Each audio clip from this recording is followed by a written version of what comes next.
जी student exercise 3.1 है हमारे पास। इसका क्वेश्चन नंबर 1 है, find the common difference the six term the tenth term and nth term of each the given sequence. Sequence हमारे पास है 1, 6, 11, 16, 21 and so on. इस question का हमने जो फाइंड करना है, सबसे पहले हमने इसका कॉमन डिफरेंस फाइंड करना है। मेन हमने इसका डी फाइंड करना है, कॉमन डिफरेंस डी को बोलते हैं। उसके बाद हमने जो दूसरी चीज़ इसकी फाइंड करनी है वो है सिक्स टर्म, मतलब हमने इसका जो फाइंड करना है वो है A6। और उसके बाद हमने इसकी टेंथ टर्म फाइंड करनी है, तो मेन हमने फाइंड करना है A10। और एंड पे जो हमने फाइंड करना है वो है nth टर्म, मतलब AN। ये चार चीज़ें हमने इस क्वेश्चन की फाइंड करनी है, D, A6, A10 and AN। सबसे पहले हम इसका D निकालते हैं। तो जी कॉमन जो डिफरेंस होता है D होता है, वो किसी भी टू वैल्यूज़ का जो कंसेक्टिव वैल्यूज़ हैं उनका डिफरेंस होता है। तो लेट अगर हम करें कि हमारे पास जो फर्स्ट टर्म है वो हमारे पास है 1, सेकंड टर्म हमारे पास है वो है 6, जो थ्री टर्म हमारे पास है वो है 11।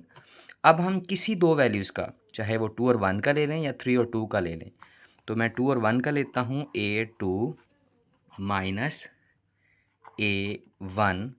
A2 हमारे पास है 6, A1 हमारे पास है 1, तो जो कॉमन डिफरेंस हमारे पास आ जाएगा वो 5 आ जाएगा।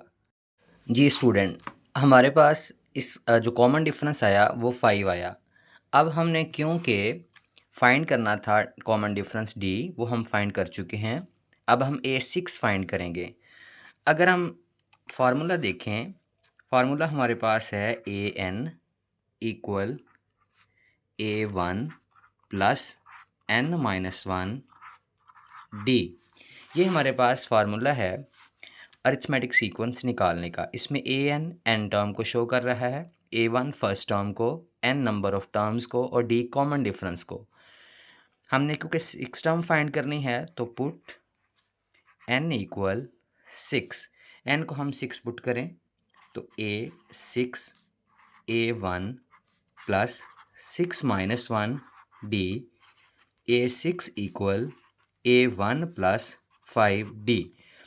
अब हम पुट A1 जो कि हमने लिया हुआ है पहले, A1 इक्वल टू 1 टर्म, और D हमारे पास आया 5, ये पुट करें तो A6 हमारे पास आ गया है 1 plus 5 into 5, 1 plus 5 into 5 26।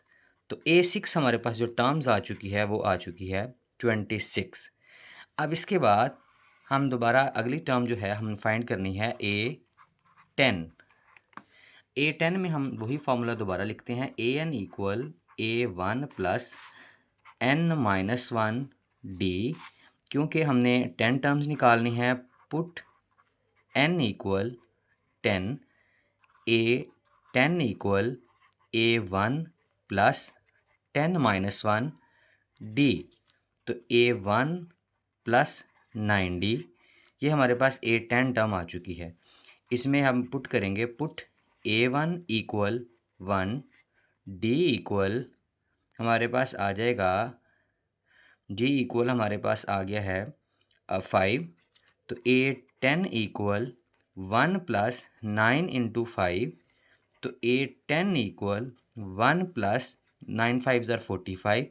A10 हमारे पास आ चुका है 46। अब हम एक चीज़ हमारे पास रह गई है, वो है n टर्म। तो देखें स्टूडेंट्स, AN का फार्मूला हम दोबारा लिखते हैं, AN equal A1 plus N-1 D। तो n टर्म फाइंड करनी है तो इसमें वैल्यू लगाएं, put A1 equal 1, D equal D हमारे पास था 5, n हमने फाइंड करना है तो n इक्वल n ही आ जाएगा। तो AN इक्वल 1 प्लस n की जगह n और D की जगह पे हमारे पास आ गया 5। तो AN equal 1 plus 5n N 5, ये 5 जो है ये n से भी मल्टीप्लाई होगा तो 5n आ जाएगा, 5 1 से मल्टीप्लाई होगा तो 5 आ जाएगा। तो A N equal 5n minus 4। इस तरह ये हमारे पास n टर्म भी आ चुकी है। तो n टर्म हमारे पास 5n माइनस 4 आ चुकी है।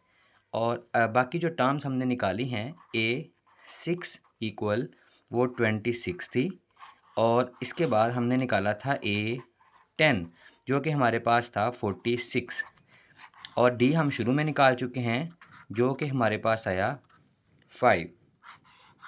तो स्टूडेंट पहला क्वेश्चन हमारा सॉल्व हो चुका है। फर्स्ट क्वेश्चन का पार्ट जो 1 है उसमें हमने निकाला है an, a6, a10 and d5।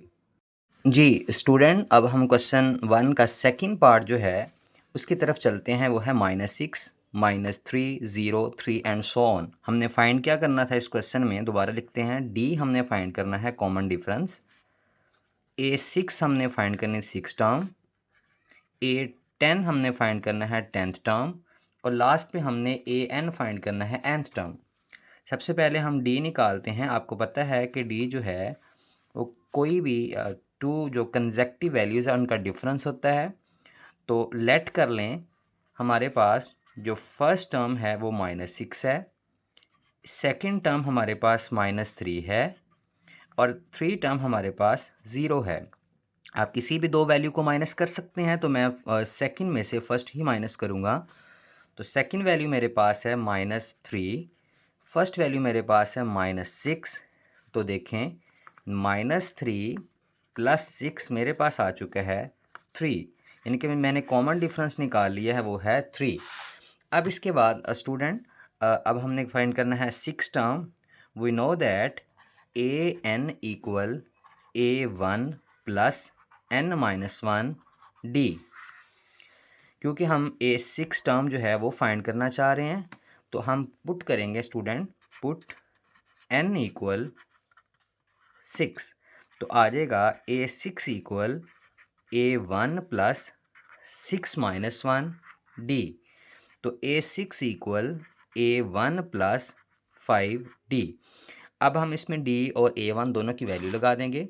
तो पुट a1 इक्वल हमारे पास था, फर्स्ट टर्म जो थी वो थी -6, और जो d था वो हमारे पास आया 3। अब स्टूडेंट इसमें वैल्यू लगाएं। ये स्टूडेंट d हमारे पास 3 था, मैंने इसको सॉल्व कर लिया है, देखें ज़रा। तो क्योंकि हमारे पास a1 जो आंसर निकल चुका है वो था आपके पास -6 था, d 3 था, तो मैंने वैल्यू पुट कर दी। -6 5 3 = 15, 15 - 6 हमारे पास आ चुका है 9। अब हम 10th टर्म की तरफ चलते हैं। 10th टर्म में हमने a10 फाइंड करना है, तो फार्मूला हमें याद है an equal a1 + n-1 d। तो a1 हमारे पास -6, d हमारे पास 3। क्योंकि हम 10 टर्म फाइंड करना चाह रहे हैं तो n की जगह हम 10 लगा लेंगे। तो a10 इक्वल -6 + 10-1 d की जगह हमारे पास आ गया 3, -6 + 10-1 9, 9 3 = 27, और 27 में से 6 गए हमारे पास आ गए 23। अब स्टूडेंट हमारे पास एक टर्म रह चुकी है, वो हमारे पास है n टर्म। तो अब हम n टर्म की तरफ चलते हैं, n टर्म को हम फाइंड कर लेते हैं। तो an equal a1 + n-1 d। अब हम पुट करेंगे, a1 हमारे पास था जो निकला इस सीक्वेंस का -1, और n हम n टर्म फाइंड करनी है तो n ही रखेंगे, और d हमारे पास था इसका 3। पुट करें an इक्वल -6 + n-1 d हमारे पास 3, an इक्वल -6 + 3n-3, 3n-9, ये हमारे पास इसकी n टर्म स्टूडेंट आ गई हैं। तो स्टूडेंट्स हमने n टर्म निकालनी थी, तो हमने n टर्म फाइंड कर ली। हमने 10th टर्म का आंसर निकाला है 23। इसी तरह हमने a जो 6 है वो हमारे पास आई थी 9, और लास्ट हमने जो फाइंड करना था वो था d था, हमने वो भी फाइंड कर लिया। स्टूडेंट आई होप कि आपको समझ आई होगी। तो उम्मीद है कि इंशाल्लाह आप ये दोनों क्वेश्चन कर लेंगे।